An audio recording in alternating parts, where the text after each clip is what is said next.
D'aucuns pensent à tort que je mènerai un combat personnel contre le ministre Adjmani. À cela, il convient de rappeler d'où nous sommes partis dans notre histoire de suivi-évaluation du bilan du ministre Cobenant Kouassi Adjmani. Dans le Gontougou, j'ai été, modestement, ce détonateur de changement, à partir de la vive motion de protestation du FODE, Forum des décideurs du Zanzan, de janvier 2001, par un frapponnage au laser sur le PDT Laurent Gbagbo, protestation accueillie en fair-play, déclenchant, à l'époque, une avalanche de promotion de cadres aînés du Gontougou, jusqu'à l'entrée de l'actuel éléphant blanc du Zanzan au gouvernement le 2 août 2002 au détriment de Dagobert Banzio. Qui s'en souvient? Élu en octobre 2000 à 75% dans le Zanzan, Laurent Gbagbo forme son premier gouvernement et ignore le Zanzan. Murmure dans les salons. Il forme en janvier 2001 un deuxième gouvernement et ignore encore royalement le Zanzan. Murmure dans les salons et rien de plus. En Côte d'Ivoire, deux voix vont se faire entendre de manière audible et non hypocrite. Femelle et Théodore pour le compte de son parti UDOSI, et Kwaku Dapadonatien au nom du Zanzan. Le Forum des décideurs du Zanzan FODE, ça vous rappelle quelque chose? Les moins de 40 ans n'en sauront rien. Le FODE dont j'étais l'initiateur proteste énergiquement. Du 24 au 27 janvier 2001, c'était le but s'agissant de la motion du Zanzan dans les journaux La Bombe, L'Aurore, Le Patriote, Le Libéral, Tassoumanetok. Le but a fait l'effet comparable à celui en cours actuellement par l'album Yodé et Siro, à la seule différence de l'inexistence des réseaux sociaux pour le relayer à l'international. C'était un risque bien mesuré puisqu'il n'y avait ni conseil général ni conseil régional pour jouer ce rôle. Devant cette carence d'organisation officielle et légitime représentative des intérêts du Zanzan, il fallait que les universitaires contestataires diplômés en droit comme nous s'élèvent en avocats du Zanzan. Voilà l'action du FODE. Nous étions et demeurons dans notre rôle des acteurs de la société civile. Le doyen Yaya Ouattara, Afin Guessan et Laurent Gbagbo sont mes témoins vivants. Dépêché par le PDT Gbagbo auprès du doyen des cadres du Zanzan, Afi a, non seulement, présenter ses excuses, pour l'absence effectivement de ministres issus du Zanzan dans le gouvernement, AFI 1 puis AFI 2, à l'époque, mais aussi communiquer l'engagement irrévocable pris par le PDT Gbagbo de faire désormais la promotion des fils et filles du Zanzan.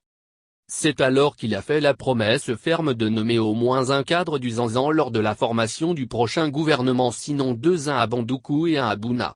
C'est dans cet esprit que le député Kouassi Adjmani fut préféré par le PDT Gbagbo à la place de Dagobert Banzio de Mans, chamboulant l'ordre chronologique des importances voulues par le PDT Bédié, sur la liste de 9 personnes, pour un quota de 5 ministres pour le PDC lors de la formation du gouvernement d'ouverture du 2 août 2002.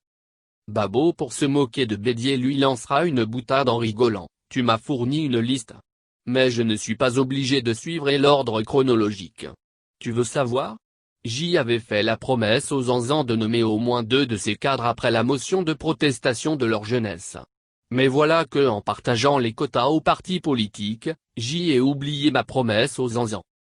M'étant souvenu, j'y attendais les propositions venant des partis politiques pour nommer en première un fils du Zanzan qui s'y trouverait à défaut de leur accorder 2 ministres dans les contraintes actuelles. C'est pourquoi, lorsque sur ta liste j'y ai vu son nom, je me suis renseigné pour m'assurer qu'il est bien du Zanzan. Ainsi, sans hésitation, c'est lui que j'y ai coché en premier malgré qu'il soit denier sur la liste du PDC, 9 me pour 5 places. Tu n'es pas content? Merci Henri de m'avoir permis de résoudre mon problème avec le Zanzan. Pour rappel, au sortir du Forum national, les postes ministériels étaient repartis entre le FPI, le RDR, le PDC, et l'UPSI, le PIT.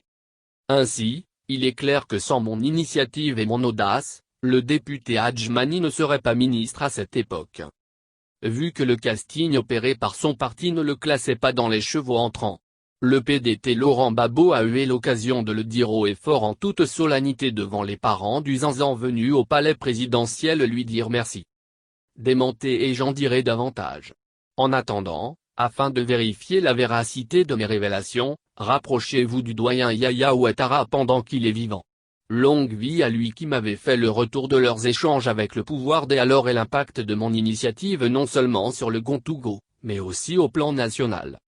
Pour ne plus qu'aucune région du pays ne l'accuse de la léser aux emplois supérieurs de l'État, Babo décide de procéder par appel à candidature à la tête des régies financières douanes, impôts trésor. Au plan local, le 28 janvier 2001, le député s'écrit Richard est bombardé quatrième vice-président de l'Assemblée nationale avant d'être nommé ministre en 2010. En avril 2001 Laurent Babo contre vent et marée fait élire Essi Amara à la tête de l'UA. Le doyen Yaya qui allait libérer le poste de PCA de Citelcom, a été prié par le PDT Babo de rester pour ne pas donner l'occasion aux Fodé de penser qu'il serait contre les cadres du Zanzan. Demandez aussi à mon homonyme Kwaku Dapa Félix maire de Bandoukou à l'époque des faits. Les plus jeunes pourraient vérifier les faits historiques, qui reposent sur la vérité, auprès de notre Kadebini de Yezimala ou Kouassi Nicolas de PTI. Enfin demandez au ministre Augustin Kouadio Komoé, alors président de la mutuelle de développement du pays Annie Bona qui s'était désolidarisé vertement en invitant, à Kounefao, pour une contre-manifestation, H. Patrick proche collaborateur de Laurent Babo et porte-parole du gouvernement. Peu de temps après, Komo Augustin est nommé à l'inspection générale d'État avant d'être nommé ministre. Mais il n'y avait pas que les Annie Bonac, les Abron et Koulango qui ont bénéficié des fruits de ma lutte. Les généraux Palanfo, Bouna, et Abdoulaye Koulibaly, Korogo, ont bénéficié de notre mobilisation pour être libérés de la prison.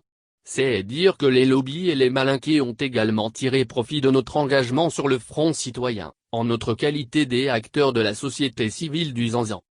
On ne peut pas avoir atteint et démontré un tel niveau d'engagement citoyen et rester muet ou lâche pour regarder faire ce que notre combat a propulsé au devant de la scène, et qui tire en retour la région vers le bas. Nous exerçons notre droit et même notre devoir de suivi et évaluation du leadership régional. Et moi je ne recule jamais face aux intimidations. Nous avons une région à reconstruire après 20 ans de pilotage obscurantiste, partant du mauvais casting datant du 2 août 2002 qui s'est imposé à nous tous. C'est un devoir régional de refermer ici et maintenant ce malheureux casting président au leadership du Gontougo. Ce n'est pas une affaire de parti politique. Que l'on nous comprenne bien et très bien. Et nous n'avons jamais baissé les bras. Expert des marchés publics, je viens de formuler un nécessaire équilibre à opérer au projet à impact rapide des régions, P2R, des actualités, pour une meilleure prise en compte du Zanzan dans le projet. Sera-t-il pris en compte ou pas? J'y attends de voir pour en juger au moment opportun et le faire savoir publiquement, avec preuve et l'appui. De 2001 à 2020, nous n'avons pas attendu d'être ministre ou Premier ministre avant de mouiller le maillot pour le bonheur du Zanzan. Et nous ne cracherons pas là-dessus dans la suite des temps si telle est la volonté de Dieu. Il serait hypocrite de ma part de dire que nous avons fait des études pour être sans ambition.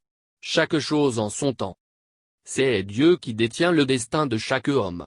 Telle est ma conception de la politique. On ne force pas. Pour l'heure, que l'on apprécie notre combat ou pas, et l'histoire retiendra que c'est notre action qui a permis à Elom Adjmani de siéger pour la première fois sur la table du Conseil des ministres. Et j'y attends que le concerné le démente pour me permettre d'augmenter le volume. Le minimum que le concerné nous doit, c'est le respect. C'est tout.